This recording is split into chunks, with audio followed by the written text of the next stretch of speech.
Hot Takes and Headlocks Podcast. Let's go. It goes Wrestling Podcast. Hot Takes and Headlocks. Got balls to leave you locked. Damn, look what I just bought. Yeah.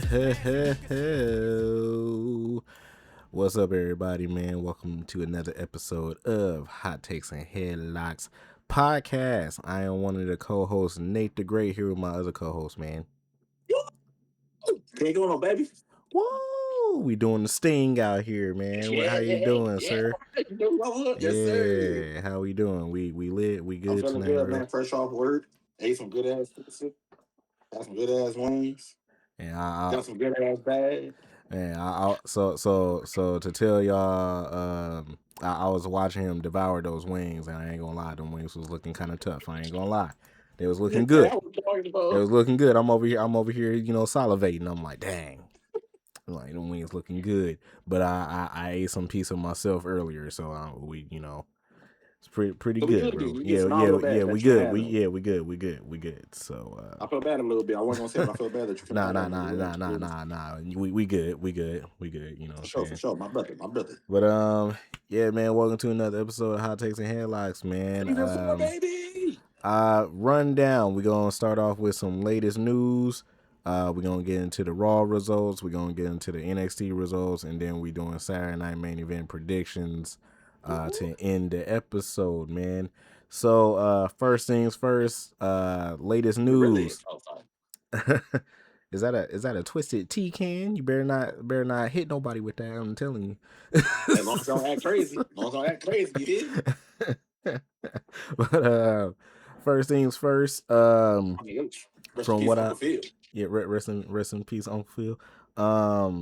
What I saw was WWE is trying to re-ramp up the tag team division by trying to sign tag teams from other companies.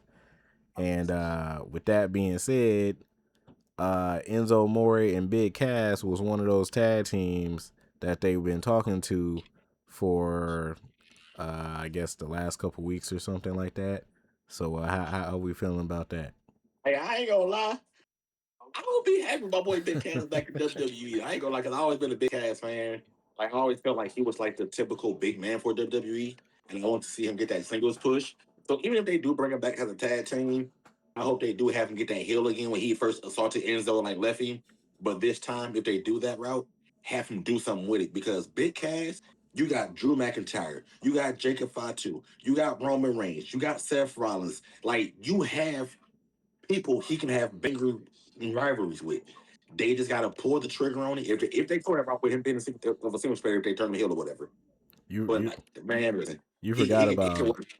forgot about one big dude that's on the roster too. Is it your favorite person? Yes, sir. It is. But the ruler, the Detoya. You forgot about him. I thought you was gonna mention him. You know what I'm saying? And we gonna get into it. We not there yet. We gonna get into it. But about this like tag team thing, WWE definitely needs to ramp up the tag team division. But I will say is that they had fantastic tag teams there already, and everybody left, or they either WWE decided to do something stupid and was like, you know what, let's cut them. Why? And that dumb. Second of all, Enzo and Cass was one of my favorite tag teams back in the day. SAWFT. Enzo was that dude on the mic, and that made me love Enzo Amore that much. I ain't gonna lie, I didn't really care about Big Cass. You know what I'm saying? I wasn't that much of a fan of Big Cass, but since he was with Enzo, I had to like both. You know what I'm saying? So bada bing, bada boom. yeah, Where's the guys in the room? How you doing? How you doing? You know what I'm saying? Yeah, how you doing? Yeah. So that's one. What was the other one? Oh, the other latest news is apparently Baron Corbin is done with MLW, and he might be coming back to WWE. So what we think about that? My fault. I was distracted for a second. You good? Baron Corbin was actually always one of my favorites. but I preferred him as a heel. And he has one of the best finishers in the business. At the end of the day, it's just fucking sick, and I love it. So I would be glad with him to come back, honestly. And I feel like as long as they do his gimmick right, he could thrive because he has the potential again. Typical WWE big man. He got people on the roster he can have bangers with. And like I said, that end of the day is just fucking OP. I fucking love that finisher. And I want to see my boy Baron back in WWE because he should have been gone the first time. I ain't gonna lie. But hey, that's just my opinion. I only be cool. I'm excited. I'll only be cool if like they bring back the Lone Wolf Baron Corbin. Yeah. If it ain't the Lone Wolf Baron Corbin, I don't care. Not Happy Corbin and all this other shit. Yeah, the broke Corbin and Constable Corbin, King Corbin, and I don't want none of that. Even though the King Corbin was like King Corbin was low-key. Yeah, King Corbin was okay. King Corbin was okay. And then when he went to NXT to reinvent himself with Braun Breaker, that was okay too. But the Lone Wolf Corbin was the best version of him to me. So Lone Wolf Corbin was like almost the equal of 09 Orton. Nice establishment. I'm not gonna go that far because that Lone Wolf Corbin lost his freaking Money in the Bank championship. that is also very valid. So yeah, he thought it was sweet. He can cash in on John Cena. John Cena said nope. Hey, I hate when John Cena wants. Speaking of Money in the Bank, he was like, you know what? I'm not going to cash it in right now. I'm going to challenge you next week. The point of the contract was to have an easy-ass title. Yeah. I'm going to challenge you next week. As soon as he did that, too, I was like, man, he finna lose to CM Punk, bro. I'm like, what the heck? He's like, nah, I'm going to give you 1 full week, and I'm going to challenge you for that championship. I'm like, John, what the heck are you doing, bro? Like, what are we doing? And then the point is to have an easy win for you, pretty much. He's like, nah, I'm not gonna be one of those people. I'm gonna be myself. Man, shut up, John, and break the rules. It's part of the rules. You beat up somebody, and then you beat up somebody, and then you cash in immediately. But it is what it is, man. But let's get into these Raw results from Greensboro, North Carolina. Also, speaking of Carolina for a minute. Also, speaking of Greensboro, North Carolina, that is the home of Javon Evans, and they had Javon Evans on a main event match. WWE, I should smack the mess out of y'all for what y'all did to Javon Evans, bro.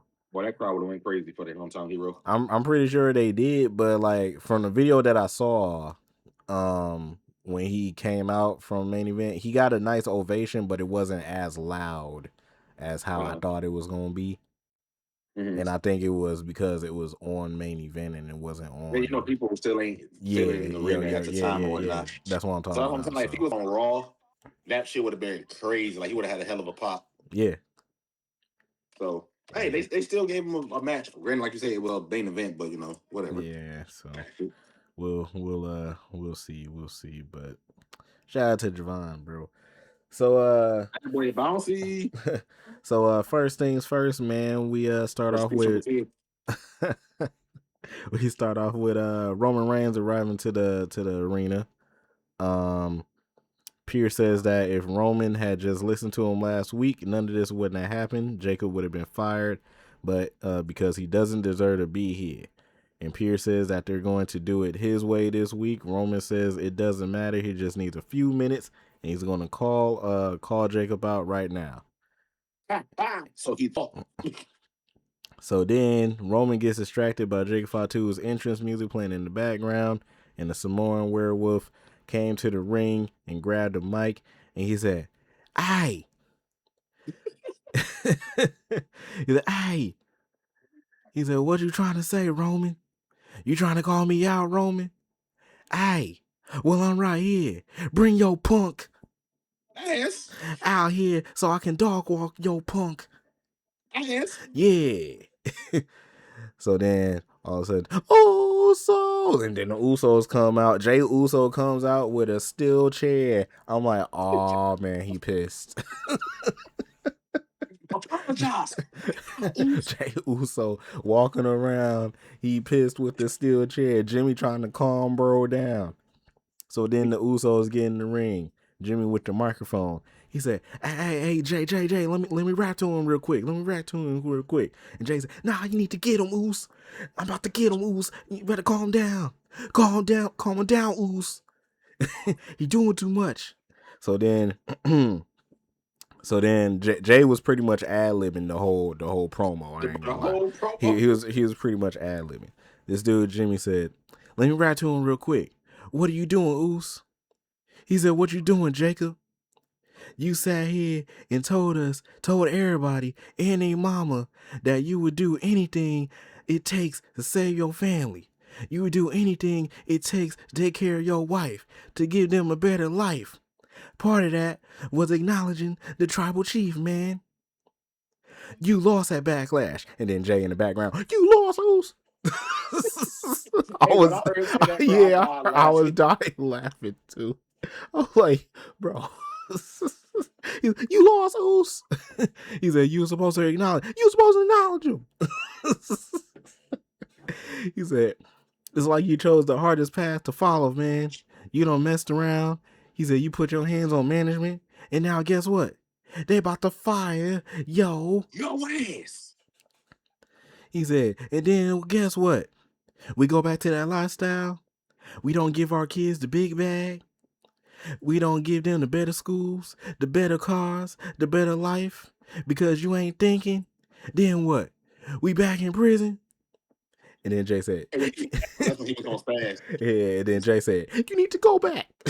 I was like, what the bro, Jay is the most unserious motherfucker in WWE, bro. I can't take him serious. Bro, all I heard was Jay in the background. You need to go back. And then Jay said, man, forget this. You try to duck him with a steel chair hit, and Jacob said, nope.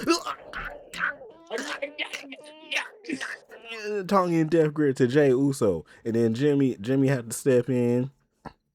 He got a couple hits, and then Jacob said, oh, you want some too, Jimmy? Oh, come here.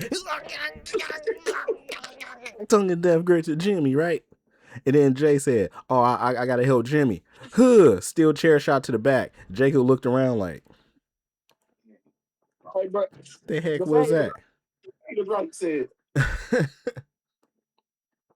And then, yeah, and then Jay went for another chair shot.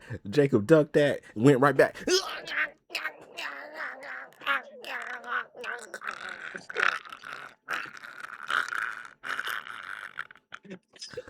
And then Roman comes out.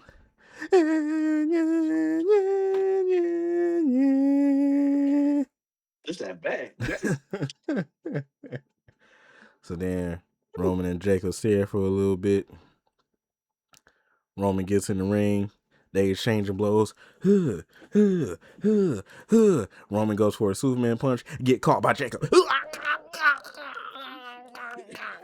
And then Jay Uso super kick. Jimmy Uso super kick. Both of them super kick. And then Jay Uso spear. Jimmy Uso off the top rope. Uso splash. I'm like, yo, they spamming finishing moves. Hey, they was putting the beast on Jacob. Bro, they was hitting the finishing moves, and then they tied his arms up. Hey, you know how on the old wrestling, how you can select the amount of finishers you want to start with? That's what they boys did. They said super kick. Man, they equipped like 5 of those things. I'm like, man, bro. Then they tie his arms up in the rope. Roman, cock it. Superman punch. And then Jimmy, super kick. Then Roman, cock it again. Superman punch. Jimmy, another one. I'm like, what the heck? And then they release, bro. Jay and Jimmy is holding both of his arms, and then Roman in the corner. Spear. Hey, don't lie. I thought he was gonna counter and hit him with the tongue and death. I ain't gonna lie. I thought he was too. I thought he was about to, you know, but nah. They speared him. Then Jay, Jimmy, Roman, they all sit up in the ring. They throw up the ones, you know what I'm saying? And then they leave the ring. Adam Pearce come out. And Roman tells Adam Pearce, he's like, you know what? Just do whatever you got to do. It's over now. So then, yeah, he was like, you can fire him, do whatever you got to do. So then, as soon as Adam was about to say something, Jacob said, Roman, Roman, tribal combat. And then Jimmy and Jay both looking at Roman like, nah, you don't. Jimmy looked at Roman. He said, nah, you don't need to do this, Oos. And then Roman said, yeah, I got to. He was like, I accept. You should have saw the look on Jay's face when he said, I accept. Jay was looking like this, like. Jay was looking at Roman like, bro, we just put the beats on this man, and you gonna say, I accept to a tribal combat man? We was done. You get homeboy advice. You get homeboy advice, and he go against everything you told him to do. Like, dog. You just asked me for my advice, and I told you what to do, and you go against everything I just said. Jay was so pissed, bro. He just sat there with his arms crossed, like, I don't believe this, bro. This is crazy. Hey, I ain't gonna say though. Can you imagine Jacob as champ? Like, especially when he be like, "Hey, hell no!" Like, can you just imagine Jacob as the champ and his first promo when he defended his shit? Whoever want their hands beat by Jacob Fatu, come on with it, cause you know. Ball gas, no breaks with it. Like, I ain't gonna lie. I would love this version of Jacob Fatu as a champ because I don't know why. I feel like Jacob Fatu when he was with Solo and them, fire. And then like immediately after he broke away from Solo, it was like, only because he was going after United States Championship. And then they like kind of like watered down, and then they completely took him off TV. I can't remember if he was injured or they just like took him off TV. I think they had to take him off. No, he was injured. He was injured. He was injured. So yeah, after his injury, it was just like watered down. But now since he's going after Roman and them, oh yeah, fire. Yeah, I need this Jacob as champion ASAP. Like this Jacob right here, like low key crash out Jacob. Yeah, champ, I'm cool with. Me likes. Like let him go. Let him get back into his bag where he was when he first showed up. Right. The no sales, the aggression, the like all that shit. Let him get back to that. Like I'm not saying no sell every fucking move, but a super kick or a nice punch, boom. He look at that. Oh, that's what we're doing. And then he just turn up on you. So. Yes, sir. We looking forward to it. Will it happen at Saturday? I mean, not Saturday Night Man. Will it happen at Clash? I don't think so. I would love for it to happen at Clash, but it is what it is. So then we get the first match of the night: Finn Balor, JD McDonough street fight. Great ass match. Good match. Fantastic match. We're gonna start off with Dominic Mysterio coming out and running interference as Finn Balor was getting ready to go to with a coup de grace off the top rope. Madonna superplex Finn Balor through a table for a 2 count. I don't know how Finn Balor kicked out of that, but that was crazy. Judgment Day attacks Balor with multiple trash cans. Dom Mysterio goes for the 619, but Balor pulls Madonna into the path, and Madonna get hits with the 619. Smooth reversal, by the way. Fire reversal. Balor clocks Mysterio with a running trash can shot, and then Balor puts a trash can over Madonna's head, hits him with the drop kick, and then Balor connects with the coup de grace on top of the trash can while JD's head is in there, and then he pulls JD out, pick up the victory via pinfall. So yeah. And I ain't gonna fake, when I first found out what coup de grace meant a couple of years ago, I said that's a hell of a name for a finisher move. I don't like, what does it mean? Look up. I want to see your general reaction. Look it up. All right. Mm-hmm. All right, for the audio listeners, I'm about to look up what coup de grace mean, because I never knew what it mean. I just know it's the name of the finisher.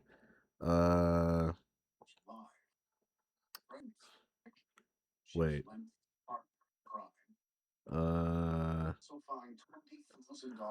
Oh, okay. That's clever though. Okay. Yeah. That's clever. So it's 2 different meanings. For one, it says "stroke of mercy" in French, but when it refers to sports, it says "knockout punch." Essentially, but the one that I read, it said like the final blow before like the final death blow. Final hit. Yeah, that's what it says. Final hit. So that's fire. Like the final hit before the death. Like I was like, well, damn. Yeah, that's cool. I learned something today. Definitely, all right. Yeah. But instead of death, it's defeat because he beats you 1, 2, 3. I learned something today. That was cool. See? So then we go backstage with Kathy Kelly with Seth Rollins. Shout out to Kathy. Seth Rollins got a match with somebody from the Vision tonight, and Seth Rollins said, "Hey, if there's anybody from the Vision that needs to step up, it should be Braun Breaker, because Braun Breaker is a nepo baby that just can't hack it." He been talking a lot about Braun Breaker being a nepo baby. I don't know what's going on with Seth Rollins, but yeah, it's kind of crazy. It's gonna turn to one of them beefs that's on TV, but also personal for real. Because ain't no way you gonna keep calling him a nepo baby. You ain't got no real heat with this man, right? Yeah, you better be lucky that his cousin decided to go to the NFL, because speaking of Braun Breaker, yeah, when you think him and Otis gonna cross paths? Otis. Never. You remember when Otis kissed his girlfriend? I mean, I'm being funny saying like if they were to ever cross paths. That was on Main Event though, so nobody really cared about Main Event. Like if it was on Raw, then I would have been like, oh yeah, you need to spear this man immediately. But since it's on Main Event and nobody watches Main Event, it's kind of like, you know. Will it happen eventually? I don't know. But yeah, I don't think personally so. Feel like Otis deserves a push at least for like the IC title. He did. He had the whole Money in the Bank back in 2021, and Vince was the one that gave it to him. That is valid, but they didn't give him the proper push. He had Mandy Rose. He had Mandy Rose by his side, and he was Money in the Bank. He was Mr. Money in the Bank. And then I guess Vince got tired. Was like, "Oh, you really think that you was about to be world champion? Haha, give it to the Miz. Miz, here you go." Like, yeah. Miz was like, "Yeah, I'll take that. Let me grab that. Thank you very much. All right." So yeah. And what Dave Chappelle say? Gotcha, bitch. Yeah, Miz was like, let me take that. All right, cool. Thank you, Mr. McMahon. I appreciate you. Yeah. So, but yeah. So then coming out of the commercial break, we got Byron Saxton with a backstage interview with Soul Ruka, Nasty Dancer for Soul Ruka. That's lost. I didn't have to tell you.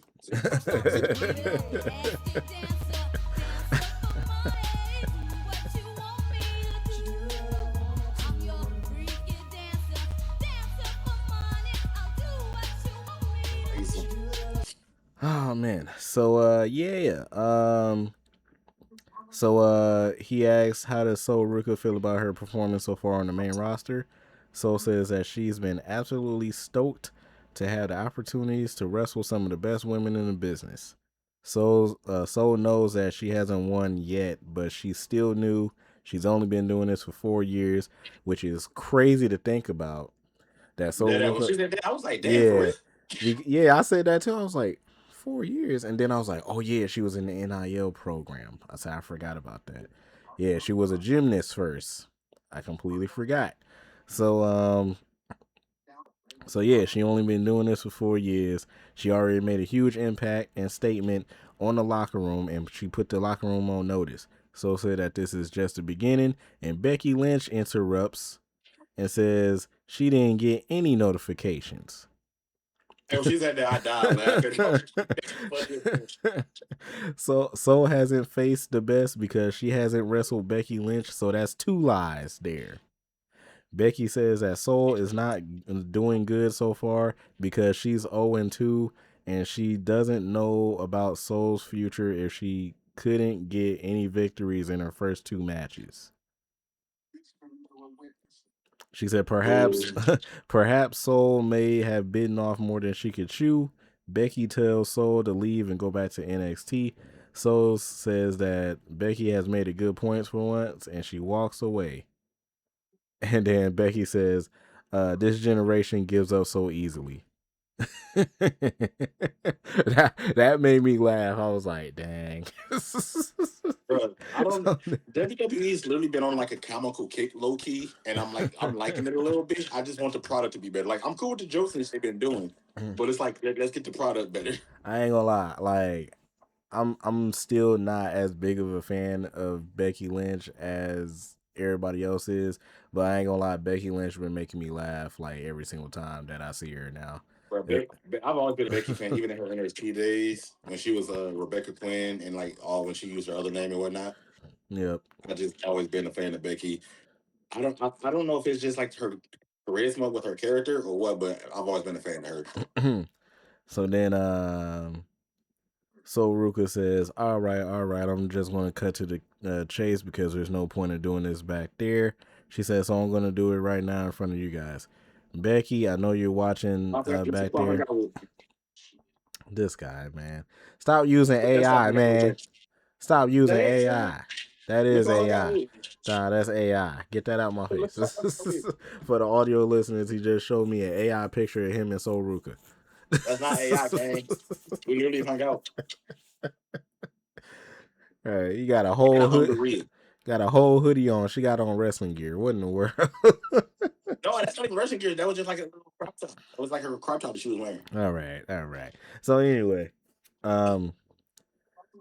Becky says, you want to face me? So said, yes, I do. She said, you want to face me right here, right now? So says, yes. And then Becky said, so you want to face me right here, right now in Greensboro, North Carolina? And Soul said, yes, I do. Becky said, okay, no. she said, I said no. She said, I would love, she said, I would love nothing more to perform for the people of Greensboro, North Carolina, because Lord knows you could use some excitement in your life. She said, and nothing makes me, nothing would make your life more exciting than to see a Becky Lynch match, and I would love to get that to you. But hey, I don't just pride myself on being the greatest female wrestler of all time, and it's not just me saying it. Other people says it. Everybody's saying it. And then Soul Ruka said, oh, here we go again. And then Becky said, yes, here we go again. Now I had to start over. Sorry, where was I? Oh yeah, I'm the greatest women's wrestler of all time. It is not just me saying it. Other people says it. Sports Illustrated says it. Bleacher Report says it. And she said, I don't just pride myself on that. She said, I pride myself on being a locker room leader. I pride myself on being a mentor to the youth today. Many people have stepped to me. They thought that they were ready for the spotlight and the fall from grace. Oba Femi. Yep, Oba Femi. Has been astounding. She said, I'm thinking of Looney Lyra, mediocre Maxine. I mean, absolute joke, AJ Lee. That was hilarious. She said she was so traumatized she had to leave the whole business. She said, you are not ready. You are not ready for this, and I think you really need to go and think about it. And think strongly if you're ready to face me in the ring. And if you're ready, then I will face you at Saturday Night Main Event. But you remember, I'm not just a star maker, I'm a star breaker.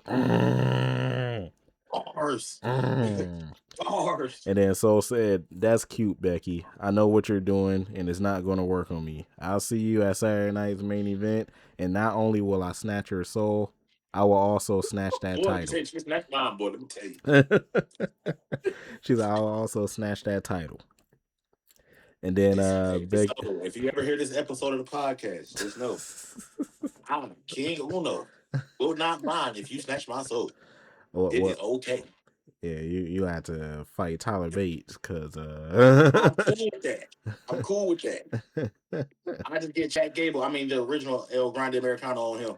Yeah, you're gonna have to fight which one is Tyler Bate? Bravo. You're gonna have to fight Bravo. That's fine. I get Julio. I get Julio Credo. Julio and Bruto Credo, man. Stupid. I can't. I hate that so much, bro. Julio and Bruto Credo. Bro, they're literally trying to gaslight us with that shit. So Becky Lynch and Sol Ruka will be having a match at Saturday Night Main Event. So Yes, yeah. sir. So then we head to the Visions locker room. Austin Theory says that it's funny. Every time he has a championship, the Street Profits don't. Theory asks Paul Heyman what's the plan for Saturday Night Main Event, and then Braun Breaker pops up, and Braun Breaker does a Seth Rollins impression, saying, did he hear what Seth Rollins said earlier tonight? Heyman said he heard what Seth Rollins had to say. Breaker tells Heyman to make the match tonight, and Heyman thinks it's a great idea, but it's going to be Seth Rollins versus Austin Theory. Ooh. So then Breaker asks Paul and Theory if he can have a conversation alone with Heyman. Theory tells Breaker that they have his back. Heyman knows that Breaker could beat Seth Rollins. Heyman says that Breaker will know where Seth Rollins will be, what time he will be there, and why his hands will be so full. Maybe Breaker would like to run this play. Breaker likes the sound of that and walks away. So then we get the second match, which is a trios tornado match. I didn't know that was happening that night Hey, against I ain't gonna lie. it was it could it could against Los Americanos and Trying to the be I mean Louis Kaiser. no Keep them. Keep them. no it says wait Los Amer wait oh Los Americanos versus the original El Grande Americano and Los Americanos Hermanos. You know what? That's what it says. That's what it says. Julio and Bruto Credo.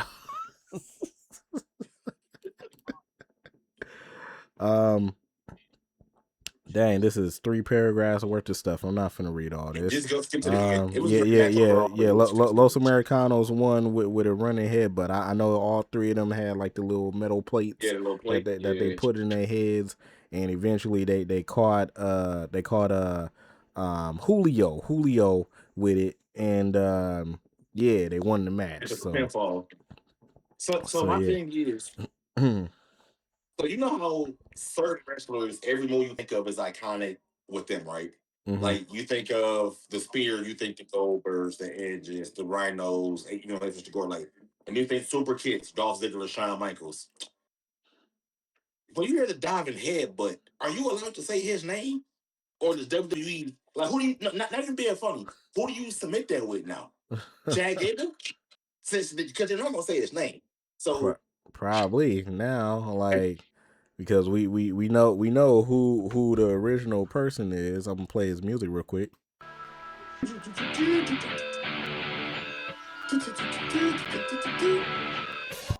Yeah, so we know who that original person is, but yeah, WWE I get a don't. job in head, but that's literally who I think of. Yeah, WWE don't mention them no more. So you know, but yeah. So then we get breaking news. Roman Reigns will put his WWE Championship, World Heavyweight Championship on the line against Jacob Fatu in a Tribal Combat match at Clash in Italy. So yeah. Also speaking about this, a lot of people were talking about this is where Zilla Fatu pops in. Now, if I hear one more thing about Zilla Fatu, I'm probably gonna crash. I ain't gonna lie. Because I get it. I get it. It's tribal combat. You get dang near all the Samoans that pop up out of nowhere just to be in this freaking match. The Rock might show up. I don't know. But man, like, bro, if I hear one more thing about Zilla Fatu, I'm probably gonna spaz. I ain't gonna lie. Unless I actually see him. And like, you know, unless I actually see him, then I'll be like, oh, snap, Zilla here. But You wouldn't know when it's going to happen because it'll literally be kind of obvious. Like each man, time one of the new Samoans appeared, it was kind of obvious. Like they dropped a egg, Easter egg, or whatever you want to call it, and it was kind of obvious that that person was going to be there, or it was going to be a new person showing up. So we ain't got none of that shit lately. So Zilla's not showing up. Sorry to tell you to y'all folks. Like he'll probably be there soon, but it ain't gonna be Clash in Italy. It ain't gonna be Saturday Night's main event. It ain't gonna be SummerSlam. May not be till next year. For who all knows. God damn. Oh man. So then after that news, we get a backstage interview with the Usos, and Jey Uso says that tribal combat is like a sacred combat in WWE, where family handles business. Jay has been in tribal combat before, and it's crazy. You don't know what's going to happen. And then LA Knight pops up. Yeah. Jimmy Uso says, now is not the time. LA Knight says, hey, or what? He said, or what? He said, what? You going to jump me like you jumped Jacob? He said, or maybe they'll bring in Roman Reigns and you do a whole Ufalafa ceremony. That was, bro. Character. He had it. Yeah. Yeah, Jay looked away. Anytime Jay looked away, I know he broke character. He said the Ufalafa ceremony. He said they could tap dance on him. Is that how it's going to go? He said it wasn't long ago that the Usos and LA Knight were fighting the Vision because of the way that they did things was rubbing them the wrong way. He said now it's the exact same thing. Knight says that the Usos are better than the Vision. Knight says that he's going to do what he has to do. If that means getting his butt whipped, he's okay with that because here's the deal. You do dirt, you get dirt. Yeah. Yeah. So then we get my guy, Mr. All Ego, Ethan Page. You know what I'm saying? Yeah. Ego. Yeah. Hater. Killing with it. Killing with a smile. Yeah. I was trying to find like a picture. Like I didn't want to send a picture of me smiling. So I just found that picture of Ethan Page. So that's why I sent it to you. So yeah. So then we get Ethan Page sit down with Michael Cole. Michael Cole says, thank you for joining us. Ethan Page, of course. He said, I want to start with this question. No, I want to start with this. He hands Michael Cole a piece of paper. He said, what is this? He said, this is actually for both of us. He said, interviews rarely are able to capture my standard of excellence. So to you, I'll help you out. Michael Cole said, do you realize how long I've been doing this, right? Ethan Page said, I'm aware. He said, I'm aware of your resume. He said, I'm actually shocked at the lack of humility. He said, there's always room for improvement. Please. Michael said, okay. He said, I'll read your questions. He said, Penta has the title. You have everything else. The look, the ability, the record, the resume, the jawline. He said, seriously? And then he just said, yes, continue. He said, doesn't it feel unfair that Penta will have to defend his title against you Saturday? The man that broke the North American Championship reign winning record, former NXT champion, the government of Canada recognized you, and now you want to rename the Intercontinental title the Ethan Page Championship. Whoa, hold on. I just got breaking news. Breaking news. What's that? Oh, wait, is that Cap? It's from Dirt Sheet Radio. I don't know. I'm about to look it up. I'm gonna try to Google it. That's crazy. So breaking news for audio listeners. Uno just showed me a picture of Ludwig Kaiser, also known as El Grande Americano, and he's been arrested for what was that, battery? Battery, yeah. Dang, and it's crazy because funny. Somebody said it wasn't him, it was the original El Grande Americano. And somebody said, oh, so that's where he's been. But El Grande Americano kind of looks like him. So I might see if it's real though. Let me see if it's real though. And the crazy thing about it is that if it's real, then he won't have his mass versus mass match next week against. I guess it's real because it's on X and it's on Reddit. Oh wow. Okay. Well, hold on. Is it on PW Insider? Hold on one sec. He said 34 minutes ago. So like, did this shit just? Hold on one sec, y'all. We got some breaking news that we gotta look up real quick, y'all. WWE's El Grande. Minutes ago, WWE superstar arrested. Yep, here it is. WWE El Grande's Americano arrested. Yep. Damn. Ludwig Kaiser. It says that we are working on the details of the incident. We are told that it was not a domestic incident. So it's another guy he beat up probably and dude probably put charges or some shit happened. It says that they can confirm that he was bailed out on bond for $1,000. We have reached out to WWE for comments. So yeah, they don't have any other news, but that is true. So dang, that's crazy. Sheesh. Man. That's LFI break news right there. Good thing that Tiffany Stratton left him.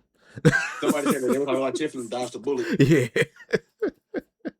So back on topic, that was crazy. That was some nice breaking news at the 40-minute mark of the podcast. All right, that was cool.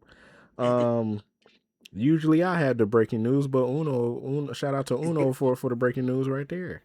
Shout out to my guy. So back to Ethan Page. Ethan Page said Mike, he called Michael Cole Mike. He said, life is not fair. He said, do you really think that I would chose to be born like this handsome, this talented, this charismatic, this dangerous in the ring? No. Some people are lucky to be born under the stars, just meant to be a champion. Others have to work very hard at it, like Penta.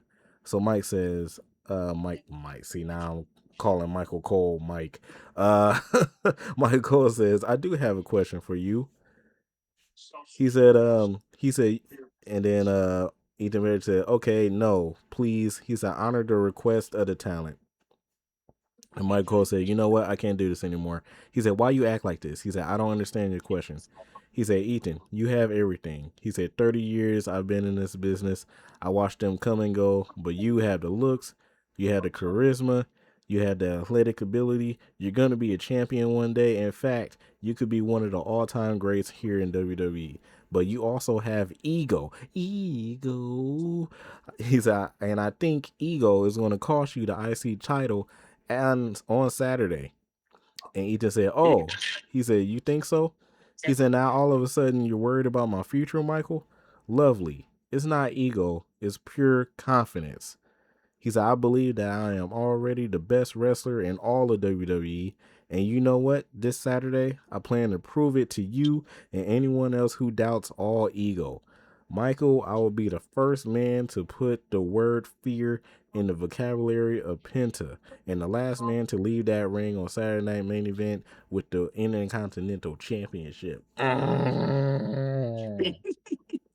So as you were doing that, I wouldn't mind Ethan winning, but I don't think they're gonna pull the trigger this early on. Yeah, I don't think so either. What they're setting up is for like a nice, decent rivalry with Penta for the title here and there, and then eventually him taking it. But I don't see him winning it this Saturday. Yeah, I don't think so either. I mean, I know it's different, but we'll save that for the prediction. We'll save it for the predictions. Yeah, I know it's different, but like, you know, in NXT they had Ethan win the championship in his second match there, which was kind of crazy because all of us didn't expect it. He won it in a crazy way in a fatal 4-way match. So, you know, but yeah. So then we get real quick. I was saying that breaking news, I was still scrolling. I found out something about Sol Ruka. Shout out to Sol Ruka, that's for her. She makes her own gear, her own ring gear. Every outfit she wears, she makes her own. You don't be watching her TikToks, bro. Or she be making her own gear on the TikToks. I need to follow on TikTok, so I'm gonna have to follow on TikTok. Follow her on TikTok. Yeah, she show all the gear that she like make for that following week. She makes all it. She does the same thing like Bianca, like how Bianca did. Yeah. And that's what somebody said. Somebody in the comments like, imagine if her and Bianca become a tag team, make each other outfits. That'd be fire. That'd be fire. I ain't gonna fake. So then we get the third match. We get the Judgment Day, Roxanne Perez and excuse me, Roxanne Perez and Big Sexy Raquel Rodriguez Gonzalez. Wow, both of them. And you know what? Nasty dancers. I was gonna play the Roxanne song, but they've been copyrighting me for that song now. I don't know why. So yeah. Yeah. So I'm gonna play the Nasty Dancer. And then against Scream Mode.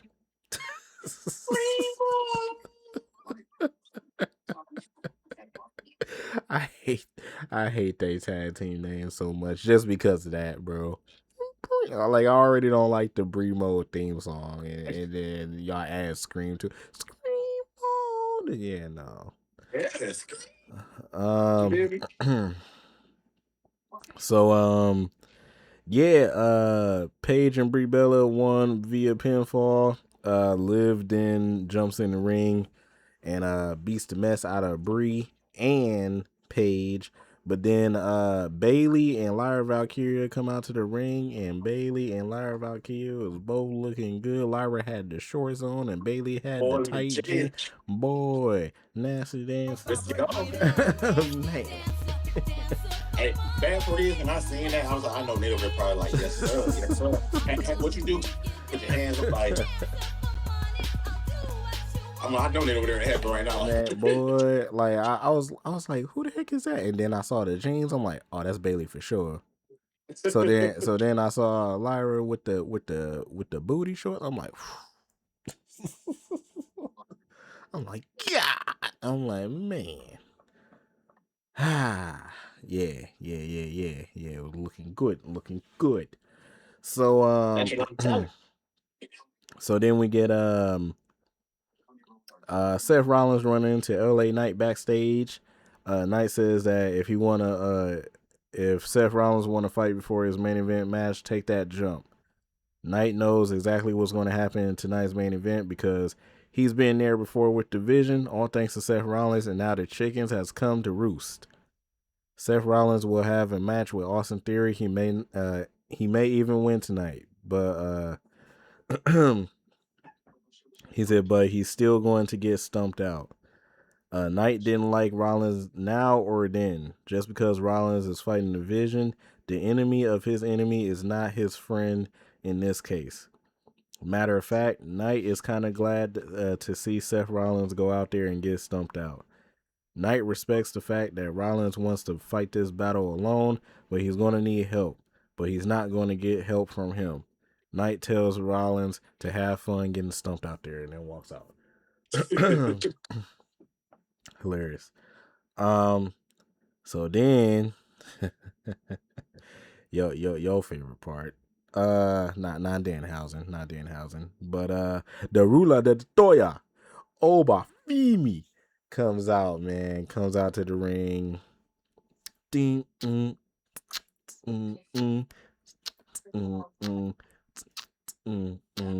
then din.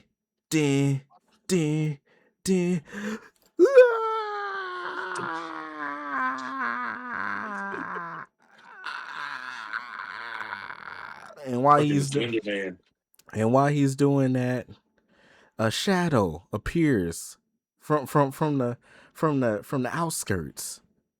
The shadow is beating up Oba Femi. Who could it be? The shadow puts him on his arms. The lights come on. It's freaking Brock Lesnar. I'm like, what the heck? This dude, Brock Lesnar, hops in the ring, hits Oba Femi with 4 F5s. Would that be an F20? A Ford F50. Hey, would hit him with 5 of you said that. A Ford F50, yeah. Hey, if you could move F50. F50, yeah. F50. It's about to be called the F50 in a minute because he dang near 50. So, yeah, dang near 50. But man, I was pissed. I like how they kind of have Oba he didn't necessarily no-sell the first 2, but he kind of got it kind of quick from the first 2, so it's kind of still showing like his strength to not like make him look weak. So I did peep that how they did that though. Man, I was pissed. I'm like, dang. So yeah, fun. We're going to skip that. Are we at the end of the show already? Oh, we are. All right, cool. As the website just completely went out. Okay, here we go. We get the last match at night: Seth Rollins versus Austin Theory, and Seth Rollins win via pinfall. Angelo Dawkins came out after the match because Seth was getting jizzed up. because Seth was getting jumped. Angelo Dawkins came out there, teed off on Paul. Division ganged up on Dawkins. Then Montez Ford came out there. Montez Ford hitting the division, flipping over and all this other stuff. And then Braun Breaker comes out, spears the mess out of Seth Rollins. And then he's about to smack. This ending was weird. He speared the mess out of Seth Rollins.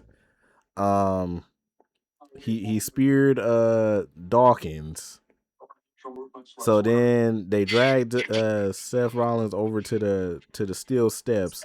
Division is holding Seth Rollins like arms, and Braun Breaker is about to smash Seth Rollins with the steel steps. And then Adam Pearce and the officials stop Braun Breaker in his tracks. Rollins tell Breaker to bring it. Breaker spears Seth Rollins again on the floor. Breaker has to be pulled back, and then Division talks smacks to Adam Pearce. Division celebrates on the stage as with Paul Heyman as the show goes off. That was crazy. Like I didn't like that ending. That ending was kind of. I feel like what they're trying to do, because I don't know if you've seen it online, but there was a report going around like what can happen if Seth leaves Division or Seth leaves the Street Profits and whatnot. So, last week he got Dawkins speared. This week he took the spear for Tez, and Tez was like, I'm not helping him. This, that, and the third. So now him having Seth take the spear for Tez is I feel like they're gonna have Tez be like, I appreciate you, this, that, or the third, or whatever it's gonna be. That's kind of how they try to plant the seed of them possibly forming an affection, or just teaming up together for a quick rivalry. We having Street Profits and Seth versus Braun and Division, and then eventually we still get that Braun versus Seth. And we also still get that Street Profits versus Division for the tag titles, even though that is happening Saturday. But I still feel like they're gonna carry this rivalry on to some point before it comes to a head with the 6 men that's involved right now. Yeah, because I don't think. So I definitely don't think that they finna fight at Clash, because Clash is Clash. I mean, not Clash. I'm thinking what is it? Night of Champions. That's what I'm thinking of. Night of Champions. Yeah. Because obviously Night of Champions is for the champions, so that doesn't make any sense. Which Roman Reigns ain't gonna be on that freaking show. Yeah, I don't know what WWE is doing, but yeah, Roman Reigns don't get no free time from that freaking show, man. What is y'all doing? All right. So yeah, I think they'll probably fight at Clash. If they don't fight at Clash, then the next pay-per-view that's popping up is probably SummerSlam. So they'll probably fight at SummerSlam or something. But I don't know. That's what I was thinking. Possibly it culminates at SummerSlam. So yeah. But yeah, it's time for NXT with Nate. Give me one sec. Where's my stuff? Here we go. You are now tuned into the hottest show on earth. This kind of don't matter, even since they lost. This really don't matter. Yeah, fire. Give it up for NXT with Nate. Tommaso Ciampa had a fight tonight. Yeah, I watched that fight. That was the first match of the night. God. Yeah, it was crazy. Good match though. It was a good match. We talking about AEW. Was he supposed to name on the chairs like that? Bro, he is paralyzed. Yeah, yes, sir. But yeah, we doing NXT with Nate. We started off the show with the first match. Tony D'Angelo and Miles Bourne. I watched NXT. I just want to say that. I watched NXT. Good job. Man, clap it up for Uno, man. Clap it up for him. He bro, I ain't gonna lie. I told the chat that I was so happy because you text me. You was like, I'm watching NXT. I'm like, oh my god. I hit the bang button. I'm like, yeah. I'm like, bang. I wish I wasn't there to hear that. I would have died. I wish I was there to hear that. I'm like, bang. I was like, oh my God, watching NXT. And you know I wasn't lying because I tell you what happened. I said I ain't gonna say nothing. Yeah. You know what I said? You know who I just seen? Yeah, I was so happy, bro. I'm like, yeah. That's what I got watching NXT, man. Tony D'Angelo and Miles Bourne against Mason Rook and Cam Hendricks, Mr. Showtime. I like when he do that. He do the I like when he do that. That's my dog. My dog Cam Hendricks, man. Eventually, Mason Rook and Cam Hendricks got the pinfall, and Cam Hendricks stole the victory. So, yeah, fire.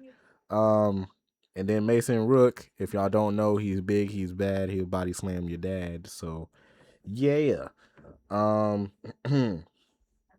Let's see. There's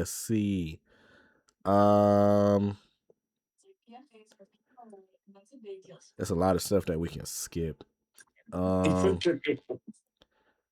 So then we get I ain't gonna lie, Kalani Jordan cooked on this promo though. So I gotta read. Yeah, I gotta read this. I ain't gonna lie, I'm not gonna read all of it, but I'm gonna just read Kalani part. Kalani came out. She cooked on her promo. She said, cut the music. She said, can somebody tell me what a girl has to do around here? She said, I walked through these performance center doors, and in 9 months, I was the main player on NXT, which makes me the fastest homegrown talent in all of WWE. She been getting her promo skills from Melo. I know for a fact she been getting her promo skills from Melo because she sounded exactly like him when she was talking. I'm like, yeah, I was like that's Melo right there. They practicing in the mirror. He be like, you ready, baby? All right, go ahead. Yep. Mm-hmm. Be like, yep. Adam. Yeah, exactly. And I think you got it. think Tupac. What does your guy do around here? And action. Oh man. But she was like, last week I beat Kendall Gray, mind you, someone that you guys think should already be in the Hall of Fame. So I'm gonna tell it like it is. I'm better than all these women they called up to Raw and SmackDown. And I was like, yeah, talk your talk, Kalani. I'm like, talk your talk, you ain't lying. She's like, I'm better than Fatal Influence. I'm better than Blake Monroe. I'm better than Sol Ruka. I'm better than any woman sitting in the back listening right now. She said, Time out.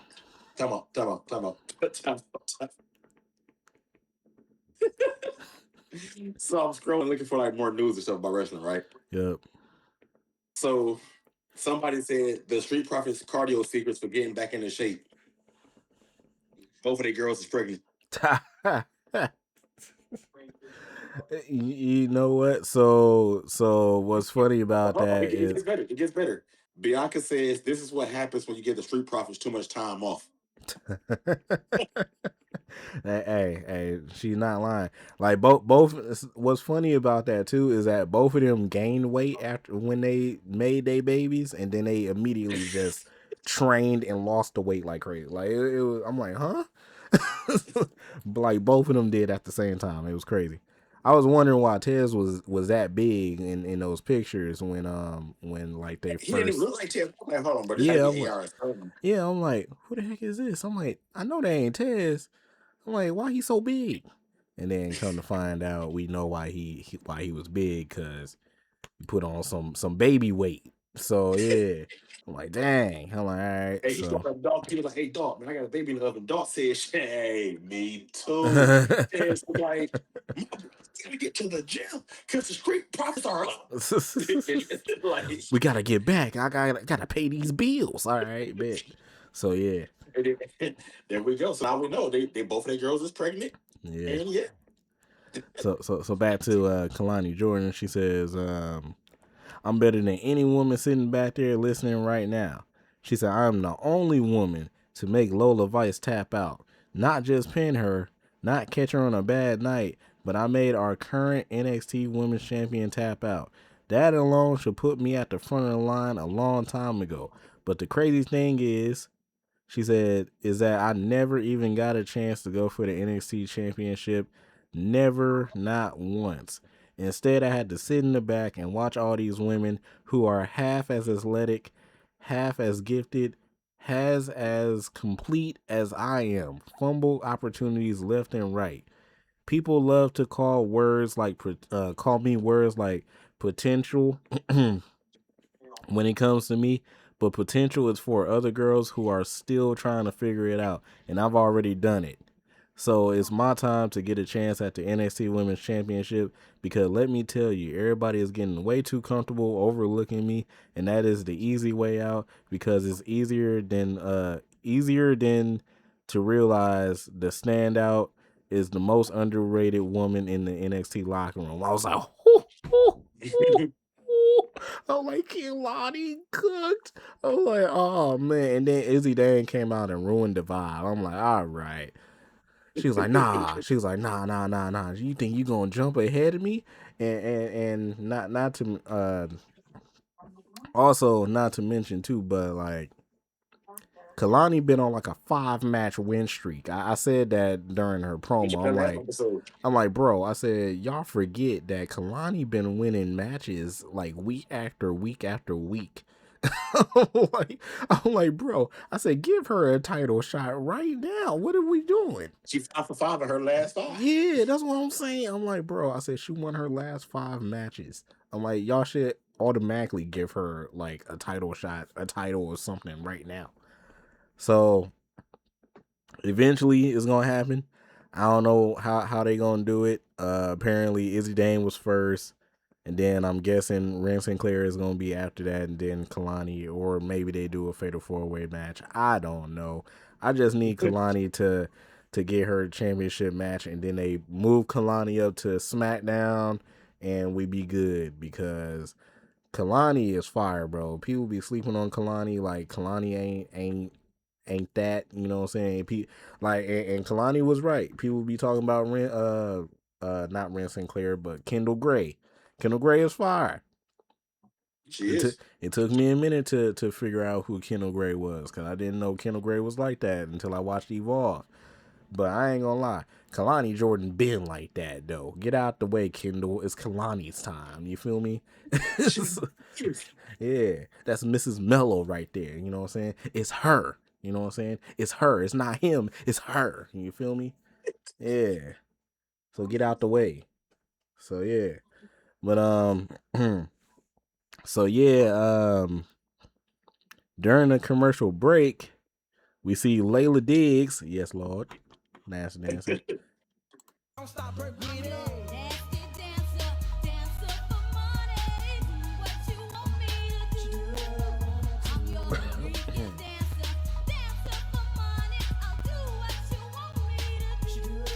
Yes, Lord. We see Layla Diggs and other members of the NXT Women's Division watching the Natty and Jada Parker confrontation on Busted Open Radio from last Thursday. Jada is still looking for Natty. Layla says that Natty is not here, and it's funny how Jada always always taught people running their mouths when she does the exact same thing. That's a typo, but all right. Jada says she liked Layla before she started opening her mouth. The difference between Jada and Natty is that Miss Parker will talk smack to your face, while Natty has to stand behind a microphone calling her soft. Layla says that she respects Natty and her resume. Layla points out that Jada has lost two or three matches, and now she thinks that the whole world is against her. Jada tells Layla that she'll give her the opportunity to step in the ring next week so she can drag her all over the PC, and Layla accepts the challenge. So yeah, I ain't gonna lie, I can't wait for that match on Tuesday. But I don't even know if I'll be able to watch it because my mom's birthday is on Tuesday. I just realized that. Shout out to moms. Yeah, shout out to mom. She finna be 61. Yeah. Shout out to mom. So yeah. So then we get Romeo Moreno against the debuting Tristan Angels. And that was a great match. I ain't say great, but that was a good match. Yeah, that was a good match. I don't know what finishing move Tristan Angels had, but I ain't gonna lie, that finishing move was trash. Tristan Angels ended up winning though. Tristan Angels ended up winning though, and he connected with a running knee drop to pick up the victory. Shiloh Hill then came out, and Shiloh Hill was in the crowd with a top hat and had a sign that says Mr. NXT. So Tristan Angel said, "Hey Shiloh, I hope you enjoyed your view from out there in the crowd because that's exactly where you belong with all these plebes." Shiloh said, "Well, good day, Mr. England. I mean, you said I can never outclass you, but look at me now. Yeah. You are the definition of a disgrace." Shiloh said, "Oh, good heavens, very impolite." He said, "However, I beg to differ, which is why I officially started my campaign to crown myself as Mr. NXT. So let's get things started off with asking the crowd, guys, do you want to see Shiloh Hill as Mr. NXT, or do you want to see this guy?" And then Tristan Angel said, "How did you get that?" Shiloh Hill says, "By the way, your top hat sucks. One more time for Shiloh Hill." And wait. Oh yeah, he said, "One more time for this, one more time for Shiloh Hill, and one more time for this bumbling buffoon." And then Tristan Angel said, "Order, order, order, order." He said, "Unfortunately for you and half of these people, neither of your opinions are valid. You are incomparable." He said, "It is impossible for you to understand real beauty. And mark my words, Shiloh Hill, you will pay dearly for attempting to ruin my perfect in-ring debut." And then he walks away. So, yeah. Now, I ain't gonna lie. This was fire because I could imagine the picture in my head. But Lola Vice runs into Tatum Paxley backstage. I can imagine the picture in my head. Yeah. Like the picture, like I was looking at it, I'm like, yo, this picture is fire, actually. So, but Lola Vice runs into Tatum Paxley backstage. Lola Vice, NXT Women's Champion. Tatum Paxley, NXT Women's North American Champion. So they're having a conversation backstage, and then we get Miles Bourne, North American Champion, and Tony D'Angelo, NXT Champion. I'm like, hey, that's a fire picture right there. I ain't gonna lie. I said all the champions right there back there. That's fire. So then eventually, Naraku, EO's husband now. God dang it. Not you said God dang it. God dang it. Freaking EO's husband, man. He went up to Tony D'Angelo and said, "Evil will strike when Tony D least expects it." So yeah. So then shout out to oh you see the picture of the baby shower? Yeah, I'm looking at it now. Yeah. If y'all if y'all don't know what we're talking about, Bianca and Montez posted pictures of their baby shower on Twitter and Instagram and stuff, and like half the roster showed up. It was fantastic. That's what I love about WWE now. It's to a point to like they show that they're human, like they have fun and whatnot. Like, bro, I love that they do that now. It's not just let's be together because you got the storyline going, or just at the 30, it's still showing like, man, they were human. This is just, I like how Javon was like the only youngest one there, and he looked like he was just like a kid with like a whole bunch of uncles. Like it was crazy. Like everybody got cigars in their mouth, puffing on the cigars, and then Javon just sitting there like, "Hi." He dressed like the little kid. Yeah, that's what I said. I'm like, look at Javon, bro. I'm like, that's my dog, though. That's my dog. I'm like, I love Javon. That's my guy. So then Coming out of commercial break, we get Shawn Spears watching OTM's interview from last week. And Nico Vance pops up, and Shawn Spears says that he got a tag team match against OTM next week. And then Nico Vance says, hey, that's the same week that Izzy Dame gets her championship match. And then Izzy pops up and said, hey, did I hear that you said that y'all got a tag team match? And Shawn said, yeah, it would be perfect for us. He said, it can be a big night for us. He said, we can focus on our tag team match, and then you can focus on your NXT match. And Izzy like, no, we need to be all together on this. And she's like, okay. Shawn said, all right, we'll do it. So next we get Lizzie Rain against Tatum Paxley for the North American Championship. Shit. Apollo Crews was there. I didn't see that. I didn't see that. I didn't see those pictures. So yeah, Lizzie Rain, Tatum Paxley. Eventually, Tatum Paxley wins with the cemetery drives as his freaking page keeps refreshing. So now I gotta refine where I was.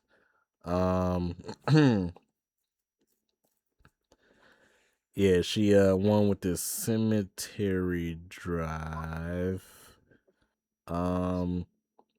So then Zarya spears Paxley and Rain, and then Zarya delivers 2 F5s, and then she poses with the NXT Women's North American Championship. Zarya is up next. So then we get the next match, Keanu Carver, my dog. At first, I ain't gonna lie, they changed his theme song. I didn't like it because I wanted the crowd to get into the Keanu chants and like get into his theme song. They changed his theme song, but I ain't gonna lie, that theme song fire. It took me a minute to get into it. I'm like, man, they did change his freaking theme song. You can see my reaction on Nate the Great on YouTube. Go follow my YouTube. But I literally sat there and I was like, man, they didn't change bro theme song. What is this? And then that you was like, they changed his theme song. And then I heard it. I was like, but it's fine though. But it's fine. You know, Drewski means, but it's fine. But it's fine. You know what I'm saying? So yeah. But not like his fucking finisher move. Yeah, he hit the pounce and then a modified spine buster to pick up the win. So Keanu Carver won that match. So yeah, so then we get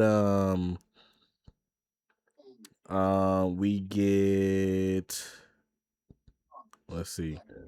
We get Cam Hendricks in the ring with Sarah Schreiber. Yeah, I said that name right. I'm proud of myself. Sarah Schreiber. And stuff keep refreshing, man. I don't know what's going on. I need to hurry up because this website, I feel like this website gonna give out on me. Oh, we almost done anyway. Yeah, so it just refreshed on me. Anyway, Cam Hendricks, I go based off of memory because I remember it. Cam Hendricks was in the ring talking stuff. Then Mason Rook came out there and was like, oh, you think you're going to get a title shot before me? He was like, yeah. He said, you pinned them. He said, but nah. He said, I'm the real dude from NXT. And then Cam Hendricks and Mason Rook started fighting. Mason Rook picked bro up and hit him with a like a modified cannonball in the corner, and Mason Rook stands tall against Cam Hendricks. That's just based off of memory right there because I'm Nate the Great. I know what I'm doing. You know what I'm saying? So then we go into the final match, which is Vanity Project and Dark State.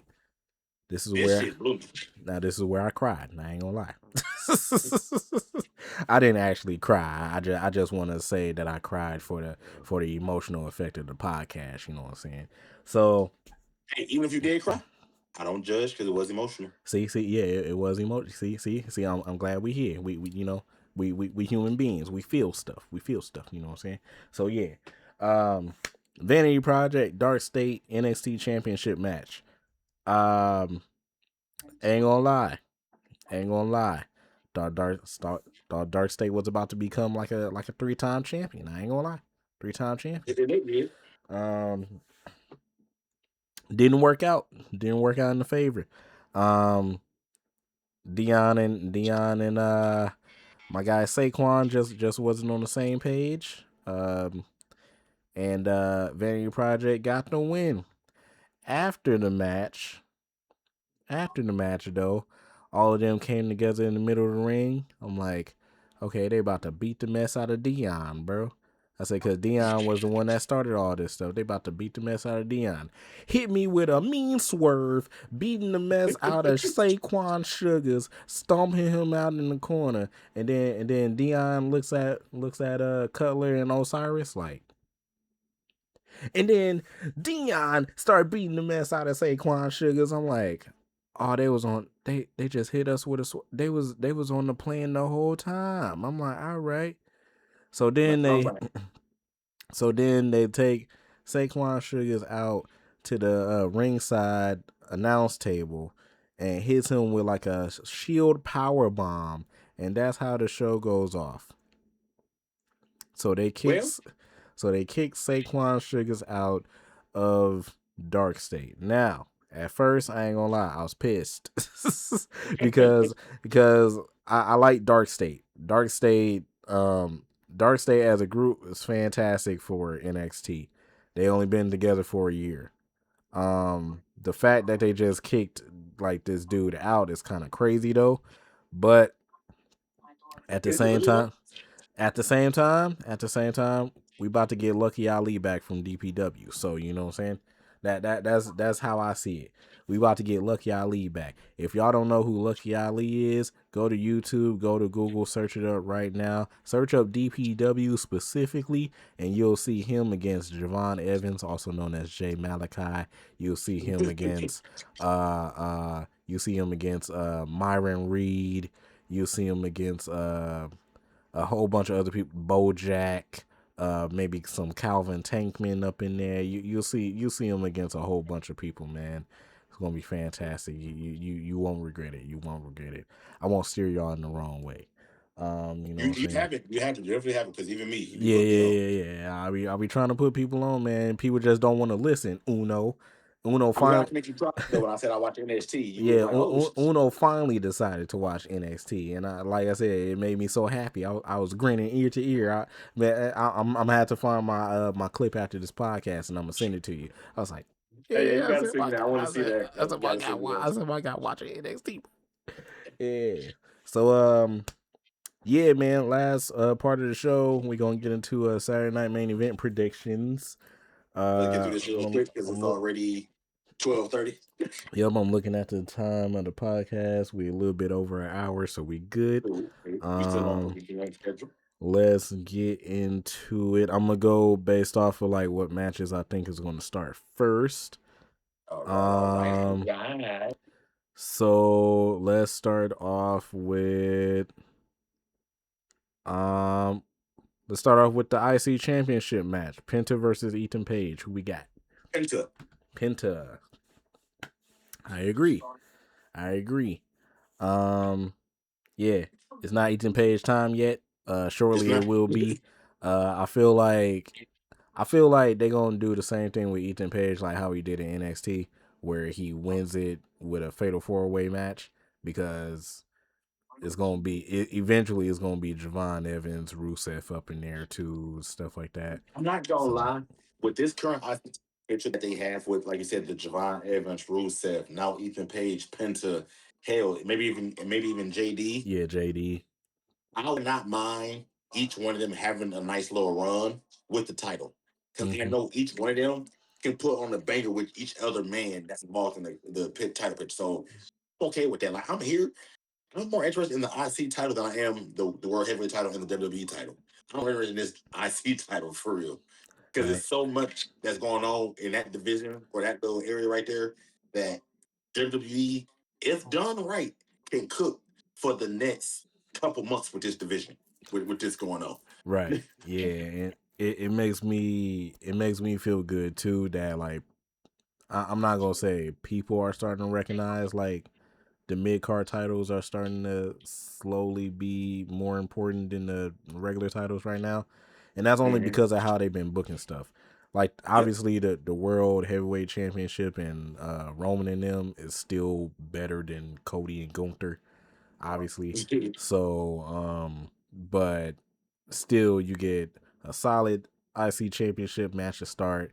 You got Ethan Page on the rise. You got Penta doing his thing, continuing to be dominant. So And this match is pretty much for Ethan to show his growth and show that he's going to be one of the next top stars in the company. yeah. So this match is really a showcase for him, so to speak, to let people know who haven't watched NXT or don't know much about him. This is his chance to like, oh snap, hold on, this Ethan Page guy gonna be some. So this is pretty much his showcase match against Penta on Saturday. Yeah. And then I think because I know Penta is in his 40s, I think Ethan Page gotta be in his 40s too. I know that he was like 30 something in NXT. How old was Ethan Page? I think Ethan Page is still 30 something. Oh, he's 36. So yeah, so he's basically in his prime right now. So yeah. So Ethan Page got a lot of time. He's on his way on the up and up. I just found out that his real name is Julian. All right, I that kind of messed everything up for me. I didn't know his real name. I never knew his real name was Julian. I always thought his real name was Ethan Page. But all right, so Hey, you don't even look like a Julian. yeah, exactly. His real name is Julian. All right, his real name is Clarence. All right, never mind. Clarence had a real good marriage. So next match we're gonna start off with, you know what? I might as well throw it in there. 6-woman tag team match: Rhea Ripley, Charlotte Flair, and Alexa Bliss against Jade Cargill, Mia Yim, and B Fab. Nasty Dancer for Rhea.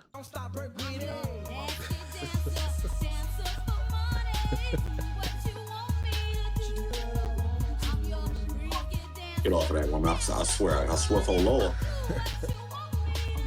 I swear for Lord. Now, Nasty Dancer for Jade.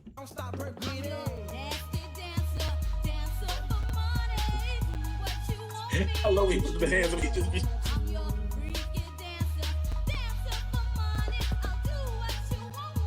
I'm going Team Mommy. I ain't gonna lie to you.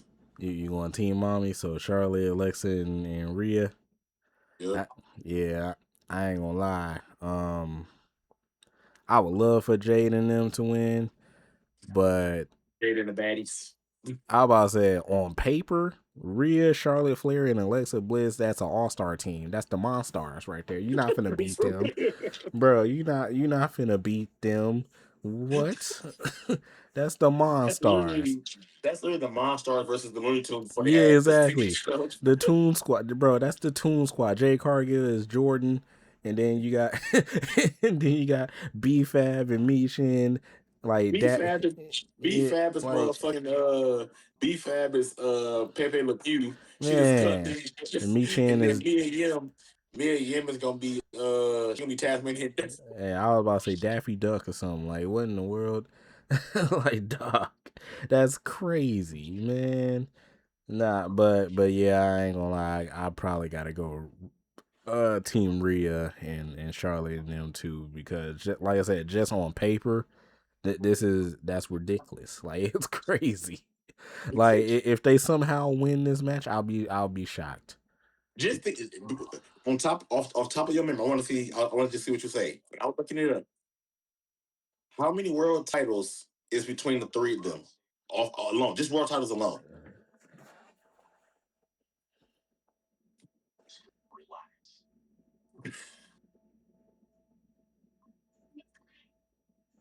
I'm legit thinking. Nah, hold up. So Charlotte I want to see if I can find the answer to this. Hold on. You can look it up. I bet I guess it. Charlotte is 13. Rhea won the world title.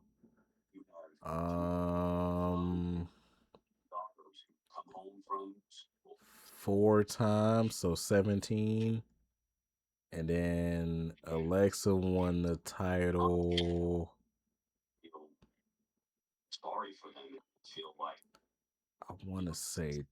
I got the answer right here. I'm gonna say 20. Final answer? Yeah. 23. 23. Charlotte Flair with 14. Oh, 14. Alexa Bliss with 5, and Rhea Ripley with 4. So I got the real ones right. So Alexa won 5, and then I said 13. I thought Charlotte won 13 times, but for some reason 14 is 23 between them. Okay.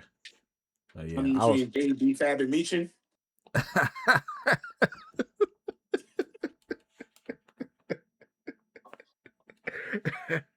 That's crazy. That's crazy. Oh man. You know, hold on, I'm about to look up something even crazier. Go ahead and go. All right. So the next match we got is the women's tag team championship match between Scream Mode and the Irresistible Forces. We're going in Scream Mode, so I don't know what's telling me that they're going to retain.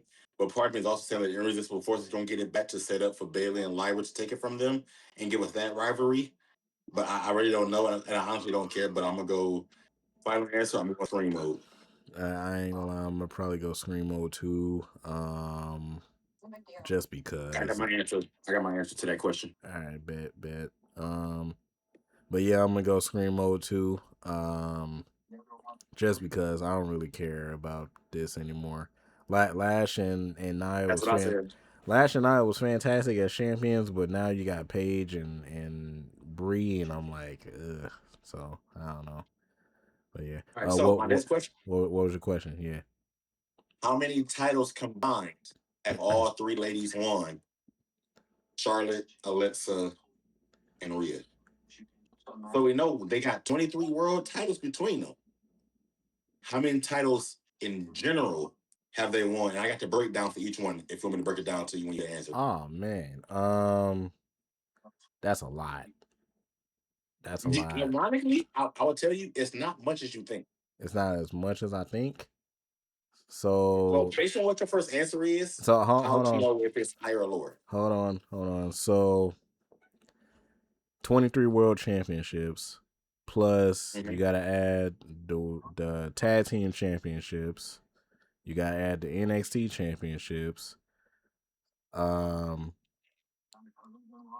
was going to say the Diva championship, but that counts as a world title. On here it counts as what I'm looking at. It says Divas Championship, then it got the number of times they won it, so that counts as its own. It say Raw, SmackDown, then it says Diva Championship, so it counts as its own. So add that. So all right. Let's see, 23. Charlotte won the NXT title. I want to say 2 or 3 times. Alexa never won the NXT title. Rhea won the NXT title once. And then so that's 20, like 27-ish. And then the tag team titles. I know Rhea won the tag team titles with Nikki Cross, which was crazy.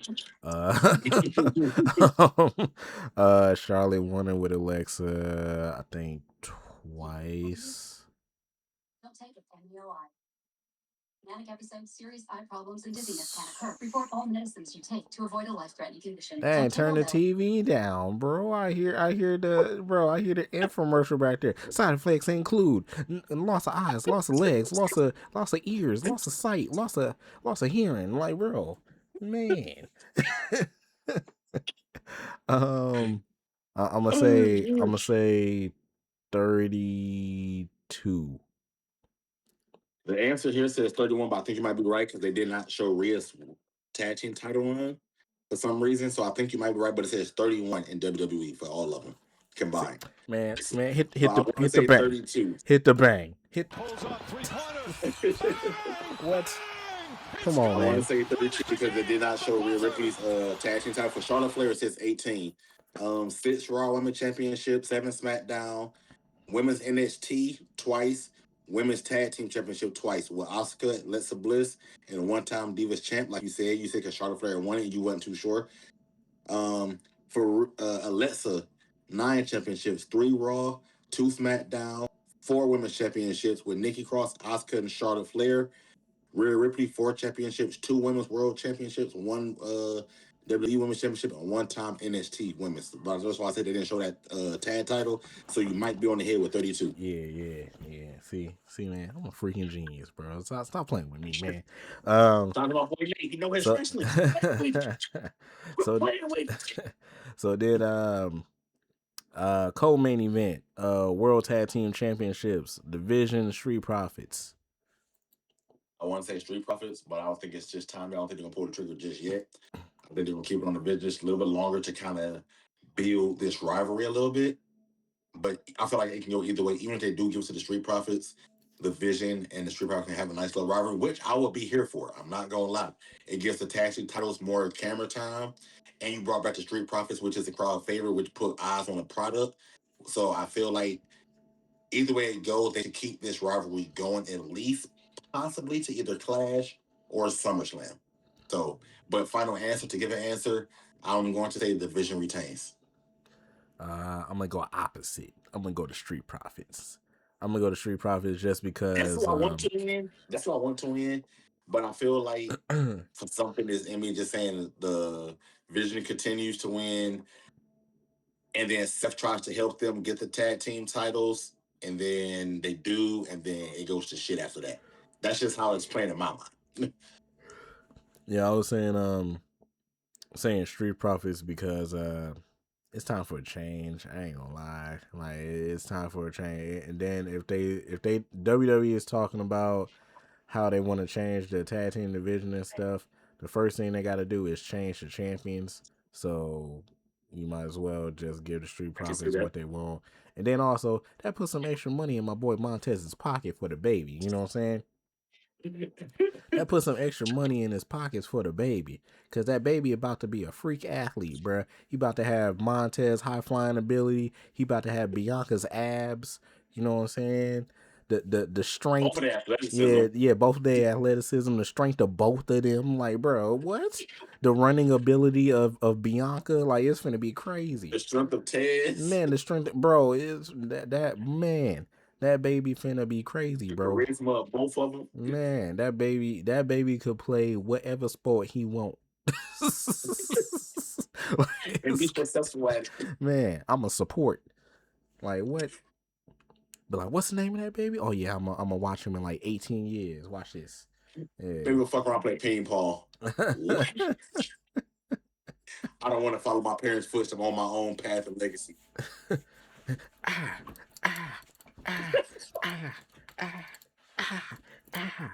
Yeah. I mean, I would still support the baby, but still, you feel? He's gonna be a 17-time gold medalist in the Olympics playing ping pong. Finna be crazy. The United States need one game to win the gold medal. Yep. He down by 15. He come back. Hey, Tez and Bianca, if y'all hear this, we are in full support of your baby playing ping pong. Just so you know, we're not making fun of the baby. We in full support. We support the the black kings and queens around here. You know what I'm saying? So yeah, Whatever baby Tez / Belair decides to do. Yeah, and we love y'all for sure. So yeah, we gonna support regardless. So yeah, but last match of the night, Women's Intercontinental Championship match: Becky Lynch, Sol Ruka. I ain't gonna lie. Give me nasty dancing, Sol Ruka. Only reason I'm saying is because I feel like Becky's kind of getting closer to the end of her career. So she's kind of at that point where she's starting to put over the young talent, but she's still winning. So I feel like even if she does lose, she'll still get that TV time and possibly have a mini rivalry against Soul, pick up a couple victories here and there, and then they fight for title again, and she lose again, and then they put on something different. So I'm going to go Soul strictly because for reason like I just said. But I'm okay with Becky winning too because she's the greatest woman of all time. That's not just her saying it, So I'm okay with either one, but I'm going to go Soul. See, you just took my whole stick, bro. I was gonna say Becky Lynch because she's the greatest women wrestler of all time, and it's not just me saying it. Other people says it. Sports Illustrated, ESPN, WWE, Bleacher Report, Barstool Sports. Everybody says it. You know what I'm saying? But nah, that's not the real reason. The real reason is because this is Sol Ruka's third match. Sol Ruka ain't ready for that championship just yet. No, you're not wrong though. That also gives me what you saying that. Not to cut you off, my fault. I look at Becky with the IC title. It's like Miz with the IC title. How he brought that prestige to it and that classicness and everything to it. I feel like that's Becky with the IC title. So it's not Soul's time. I'm still gonna say Soul just for the fuck of it, but I'm 99.9% confident Becky's retaining because when you think women's intercontinental title, to me, you think Becky. You hear women's U.S. champion, you think Chelsea. So I just feel like right now Becky is bringing that prestige and trying to build that women's IC title to a prestige level, like the Miz did with the Intercontinental title. So honestly, Becky's going to win, but I'm still saying Soul for the shit singles because I'm a Soul fan. I will say that the women's Intercontinental Championship don't feel prestige now. It felt prestige back when Lyra and Maxine held it first. Then when Becky held it, we all man, Becky don't need that championship. That the same with when she fought Bailey. I'm like, neither one of them need this championship. I'm like, they both fantastic wrestlers. They should be in the top card. Bailey is stuck in a tag team with Lyra right now, and then y'all got Becky doing mid card stuff to try and help elevate it. And I'm like, Becky is way past that. Y'all should immediately move her up to where Liv Morgan and Stephanie Vaquer is. And stuff. I feel like they doing it because they don't want to overdo it because they force fed us Charlotte. Title picture, world title. But now they moved it to the tag team. So I feel like they didn't want to do the same thing with Becky. World title. Why is They Becky? don't have to. So I get it. She is worthy. But I feel like they didn't want to do the same thing. And they're trying to get eyes on different titles. So they was like, hey, Becky is a big name. Give her the mid card. Let's try to get people to worry about the mid card. Let's do this and that and the third. So that's why they had her with the title. I get what you're saying. Like, she definitely deserves world title, world heavyweight title, women's, whatever you want to call it. But she's been in the main event picture before. She's done her 1-2. She's done her thing. And they introducing these new titles. And it's like, how do we get people talking about these titles? Let's put the title on somebody that's known, somebody that we know can carry the title, somebody that can, relevancy to the title. And instead of just throwing it on any and everybody, it was like, hey, right now, boom, this is what we do. So I get what you're saying, but I see why they're doing it at the same time. I also think that since this is pretty much Becky's last run before she actually retires too, they could have her do like a Miz route right now, where they have Miz go up against up and comers and try and mentor them and stuff and do stuff like that. So I do get where they coming from with Becky as IC champion. Do she need it? No, but I get they're trying to hype other people up because you haven't seen Maxine near that thing in a while. You haven't seen Lyra near that thing in a long time either. The only people you've seen near that title is AJ Lee and Becky. That's it. Yep. Everybody else, no Ivy Nile, which is still crazy. Hey, WWE. So versus Ivy now, I'm here for it. I'm here for it too. Ivy now versus Soul Ruka, I'm here for it. And then you had EO go for the IC title, which that didn't make sense either. So I don't know, like, but yeah, I get where you coming from. I get where everybody else coming from as far as Becky holding that IC title. She don't need it, but I get it. She's trying to like help the up and comers, Sol Ruka, and other people, level up a little bit. So yeah. With that being said, it is an hour 40 minutes podcast. So yeah, we are done for tonight. I'm gonna try and hurry up and edit this up so that way I could upload it for tomorrow morning. And that is it. And now it's time for my favorite part of the episode, King Uno Social. So hit it, King Uno. Man, y'all already know the vibes with me, man. Follow me, King on Official, everything, Instagram, TikTok, y'all know the vibes. Don't forget to follow us, Hot Takes Headlock Podcast, TikTok, Hot Takes Headlock Podcast, Instagram, Hot Takes Headlock with a C, no K, no S. On Twitter, Hot Takes Headlock, HOTTAKES, HEADLOC. That is our Twitter handle because, they wanted me to add this KS at the end of it. Subscribe to us on YouTube, Hot Takes Headlocks Podcast. We're almost to 50 subs. We hit 50 subs. I might give away a dub. You feel me? If you catch my drift, you catch my drift. But in order to win that dub, you got to be a sub. Oh my God, I'm going crazy with these bars. You're playing that must be from Mars. This guy. No, for real though, man. Go sub to us on YouTube, man. Hot Takes Headlocks Podcast, man. We are almost to 50 subs, man. We appreciate each and every single one of y'all. We love y'all, man. But if y'all want the real socials, Nate, you know what to do, man. So yeah, the real socials from the real one, you know what I'm saying? The great one, not the Rock, but the greatest, Nate the Great. Y'all can follow me at Nate the Great on YouTube, Nate the Coleman 6 on TikTok, Nate the Great Coleman on Twitch, Kick, and Instagram, and Uno's favorite, Nate Bum on Twitter, you know what I'm saying? So yeah, man, follow me on everything. I'm posting back to posting clips and stuff because at one point WWE was copywriting everybody, but at that point I don't care. I'm gonna ride until the wheels fall off. You know what I'm saying?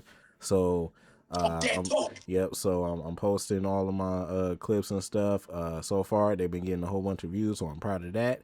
Also, man, follow us, Hot Takes and Headlocks Podcast. If y'all don't follow us, I will pull up to your house, and I mean that seriously. And I'm putting you in the headlock. I mean that seriously. Yeah, Uno will put you in a headlock.